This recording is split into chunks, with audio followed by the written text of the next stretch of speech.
സ്നേഹപൂർവ്വം ക്ഷമ സീരിയലിൻ്റെ ലേറ്റസ്റ്റ് എപ്പിസോഡിൻ്റെ റിവ്യൂയിലേക്ക് എല്ലാവർക്കും സ്വാഗതം. അങ്ങനെ ആലീസിൻ്റെ കയ്യിൽ നിന്ന് പ്രിയങ്കയ്ക്ക് നല്ലതല്ല തന്നെ കിട്ടുവാണ്ടോ. എന്നിട്ട് ആലീസ് പറയണേണ് അവളുടെയൊക്കെ ഒരു പരാതി പറച്ചിൽ, എടി നിൻ്റെയൊക്കെ പരാതി ഇവിടെ ആരെടുക്കാൻ പോകുന്നു? നിൻ്റെയൊക്കെ പരാതിക്ക് മേലെ ഒരാക്ഷൻ എടുക്കാൻ പോകുന്നില്ല. ഇനി നീ ഇതുപോലുള്ള പരാതി കൊടുത്താലുണ്ടല്ലോ ഇതുപോലുള്ള സമ്മാനങ്ങൾ ഇനിയും നിനക്ക് കിട്ടിക്കൊണ്ടേയിരിക്കും. നിനക്ക് മാത്രമല്ല നിൻ്റെ കൂടെ എല്ലാത്തിനും കൂട്ടി നിൽക്കുന്ന ഈ മുത്തശ്ശിക്കും. നീ നിൻ്റെ മുത്തശ്ശി എന്താടി വിചാരിച്ചത്? ഈ കേസിൽ നിന്ന് അങ്ങനെ പെട്ടെന്ന് മൂരിപ്പോകാമെന്നോ? എന്നാൽ പറ്റില്ലടി.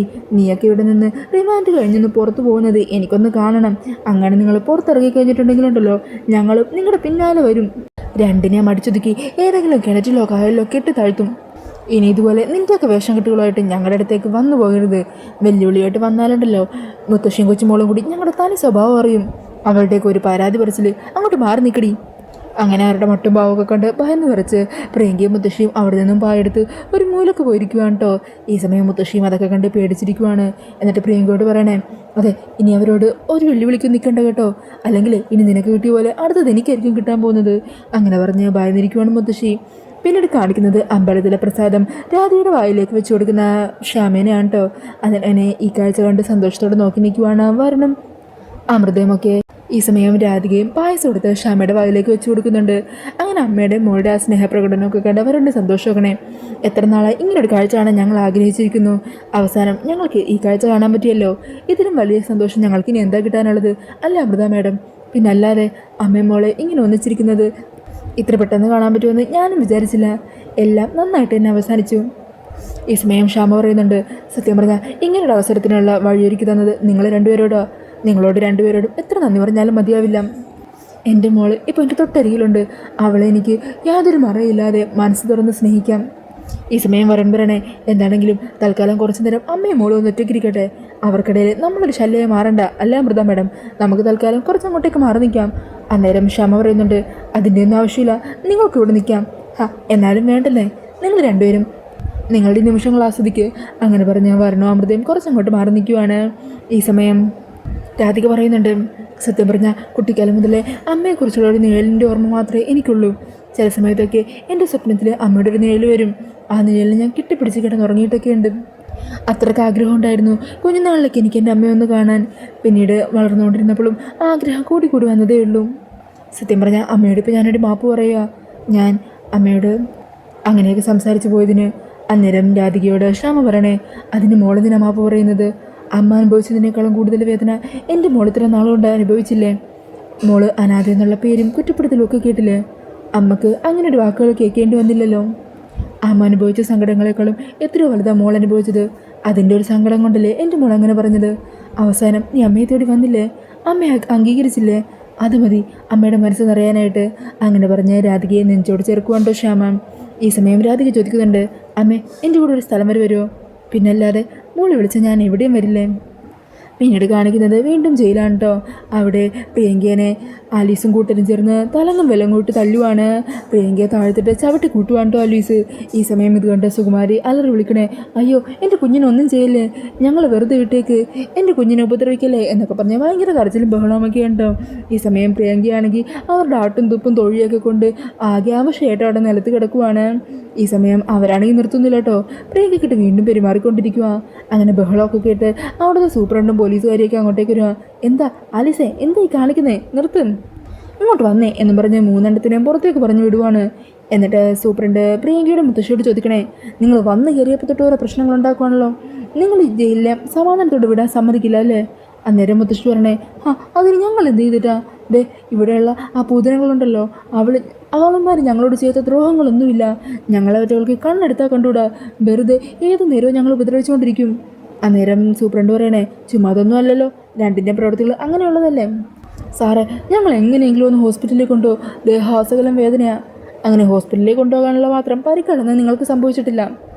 അതുകൊണ്ട് തന്നെ ആരും നിങ്ങളെ ഹോസ്പിറ്റലിലേക്ക് കൊണ്ടുപോകാൻ പോകുന്നില്ല. മര്യാദക്ക് അടങ്ങി ഒതുങ്ങി നിന്നോക്കണം.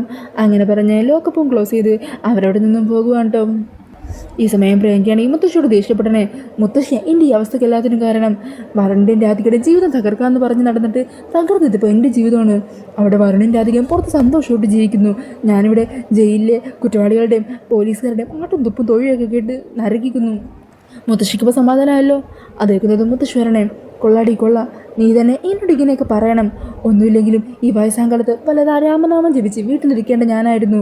ഞാനിതെല്ലാം ചെയ്തു കൂട്ടിയത് എൻ്റെ ലാഭത്തിന് വേണ്ടിയാണോ? നിൻ്റെ ജീവിതം നന്നായി കാണാനല്ലേ? എന്നിട്ടും അവസാനം ഇതൊക്കെ ആയിരിക്കും കേൾക്കേണ്ടി വരുമെന്ന് എനിക്കറിയായിരുന്നു. ഇവിടുന്ന് എങ്ങനെയെങ്കിലും ഒന്ന് പുറത്തിറങ്ങിക്കോട്ടെ. പിന്നെ ഞാൻ നിൻ്റെ ഒരു കാര്യത്തിൽ ഇടപെടുന്നില്ല. നിനക്ക് നിൻ്റെ വഴി, എനിക്ക് എൻ്റെ വഴി. ഞാൻ എവിടെയാണെന്ന് വെച്ചാൽ അടങ്ങി ഒതുങ്ങിയിരുന്നോളാം. അങ്ങനെയൊക്കെ പറഞ്ഞ് മുത്തശ്ശി പിണങ്ങിയിരിക്കുവാണ് കേട്ടോ.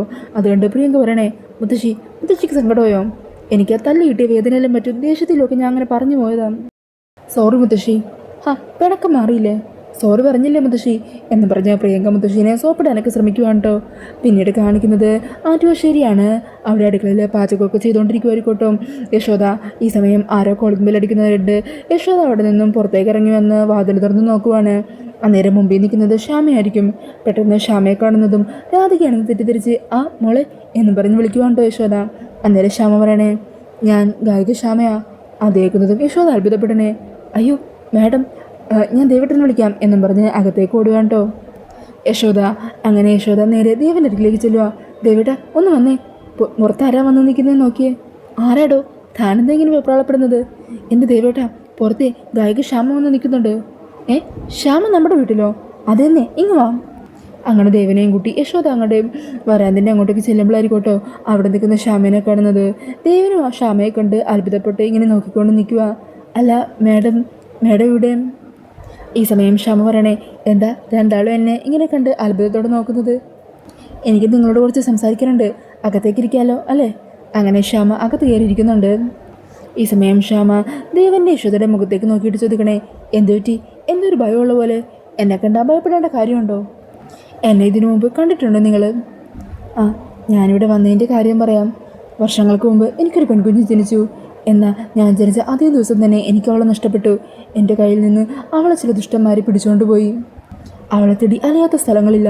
കുറേ അലഞ്ഞു. അവസാനം ഈ നാട്ടിലെത്തിപ്പെട്ടത്. ഇവിടെ എൻ്റെ അതേ രൂപസാദൃശ്യത്തിലുള്ളൊരു മോള് തിരുമേനിയുടെ കൂടെ ഉണ്ടോ? ശ്യാമയുടെ ആ ചോദ്യം കേൾക്കുന്നതും ഞെട്ടിലോട് കൂടി നിൽക്കുകയാണ് കേട്ടോ ദേവനും യശോദയൊക്കെ.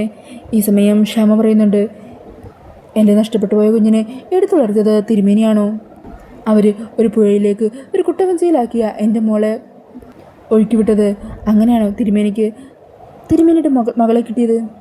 എനിക്ക് സത്യം അറിയണം. എനിക്കെൻ്റെ മോളെ ഇനിയെങ്കിലും എൻ്റെ കൂടെ നിർത്തണം. അവളെ എനിക്ക് കൂട്ടിക്കൊണ്ടു പോകണം. ഈ സമയം ദേവൻ പറയുന്നുണ്ട്, രാധികയെ ഞങ്ങൾക്ക് നിങ്ങൾ പറഞ്ഞ സാഹചര്യത്തിൽ തന്നെയാണ് കിട്ടിയത്. അവളെ ഞങ്ങൾ എടുത്തു വളർത്തിയതാണ്. പക്ഷേ അത് നിങ്ങളുടെ മകളാണെന്നുള്ളതിന് എന്താ തെളിവ്?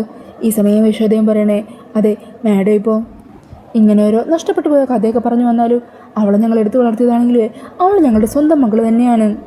അവൾ മാഡത്തിൻ്റെ മകളാണെന്ന് തെളിയിക്കാൻ എന്തെങ്കിലും തെളിവുണ്ടോ മാഡത്തിന്? അങ്ങനെ വെറുതെ ആരെങ്കിലും വന്ന് ചോദിച്ചാലേ ഞങ്ങൾ അവളെ ആർക്കും വിട്ടുകൊടുക്കാൻ പോകുന്നില്ല. മാഡത്തിൻ്റെ കയ്യിൽ എന്തെങ്കിലും തെളിവുണ്ടോ? ഈ സമയം രാധിക അങ്ങോട്ടേക്ക് വരുവാ. തെളിവ് ഞാൻ തന്നാൽ മതിയോ?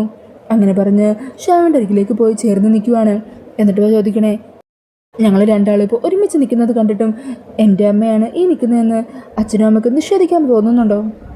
ഇതെൻ്റെ അമ്മ തന്നെയാ. എന്നെ പ്രസവിച്ച എൻ്റെ അമ്മ. അമ്മ എന്നെ കണ്ടെത്തി കഴിഞ്ഞു. ഞാൻ എൻ്റെ അമ്മേനെയും. ഇതിനു മുമ്പും അമ്മ ഇവിടെ വന്നിട്ടുണ്ട്. നമ്മളെയൊക്കെ സഹായിക്കുകയും ചെയ്തിട്ടുണ്ട്. അത് കേട്ട് എന്താണെന്ന് മനസ്സിലാവാതെ നിൽക്കുവാണ്ടോ ദേവനും യശോദയ്ക്ക്. ദേവൻ ചോദിക്കണേ, മോളെന്തൊക്കെയാണ് പറയുന്നത്? അതേ അച്ഛാ, ഞാൻ പറഞ്ഞത് സത്യമോ? ഇതിനു മുമ്പും അമ്മ ഇവിടെ വന്നിട്ടുണ്ട്. അത് ഈ വേഷത്തിലല്ല, ഫിദ മാഡത്തിൻ്റെ വേഷത്തിൽ. അങ്ങനെ നടന്ന കാര്യങ്ങളെല്ലാം ദേവനോട് യശോദയോടും പറയുവാണ് കേട്ടോ.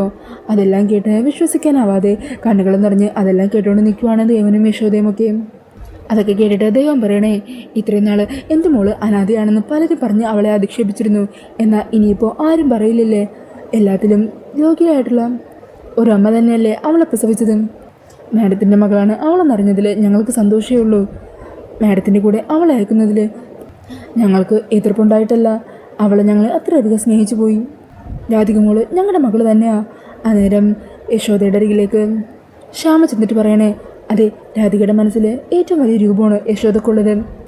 ഇത്രയും നാൾ അവളെ വളർത്തിയ അവളുടെ അമ്മയുടെ സ്ഥാനം യശോദക്ക് തന്നെയാണ് ഉള്ളത്. അതിൽ നിന്ന് ചെറിയൊരംശം മാത്രം ഞാൻ എടുത്തോട്ടെ. നമുക്കെല്ലാവർക്കും കൂടി ഒരുമിച്ച് നമ്മുടെ മോളെ സ്നേഹിക്കാം. എൻ്റെ മോളാണെന്ന് പറഞ്ഞ് അവൾ നിങ്ങളിൽ നിന്നും അടർത്തിയെടുത്തുകൊണ്ട് പോകാനൊന്നുമല്ല ഞാൻ വന്നിരിക്കുന്നത്. എല്ലാവർക്കും ഒരുമിച്ച് നമ്മുടെ മോളെ സ്നേഹിക്കാം. എന്താ അതിലെന്തെങ്കിലും എതിർപ്പുണ്ടോ? ശ്യാമയുടെ ചോദ്യം കേൾക്കുന്നതും സങ്കടപ്പെട്ടു പോകുവാണ്ടോ യശോദ. ഈ സമയം ദേവനും ഒത്തിരി സന്തോഷമാകുവാണ്. ദേവൻ രാധികേനെ വിളിക്കണേ, മോളെ രാധികെ ഇങ്ങടുത്ത് വന്നേ. അങ്ങനെ രാധിക അച്ഛൻ്റെ അരികിലേക്ക് പോകുവാണ്. അപ്പോൾ ആ ഒരു സീനൊക്കെ കാണിച്ചുകൊണ്ടാണ് കേട്ടോ എപ്പിസോഡ് തീരുന്നത്. ഈ ഒരു റിവ്യൂ ഇഷ്ടപ്പെട്ടുണ്ടെങ്കിൽ മറക്കാതെ വീഡിയോ ഒന്ന് ലൈക്ക് ചെയ്യണേ. ഇതുപോലുള്ള കൂടുതൽ റിവ്യൂസിനായിട്ട് ഈ ചാനൽ ഒന്ന് സബ്സ്ക്രൈബ് ചെയ്തും കൂടി സപ്പോർട്ട് ചെയ്യണേ. താങ്ക്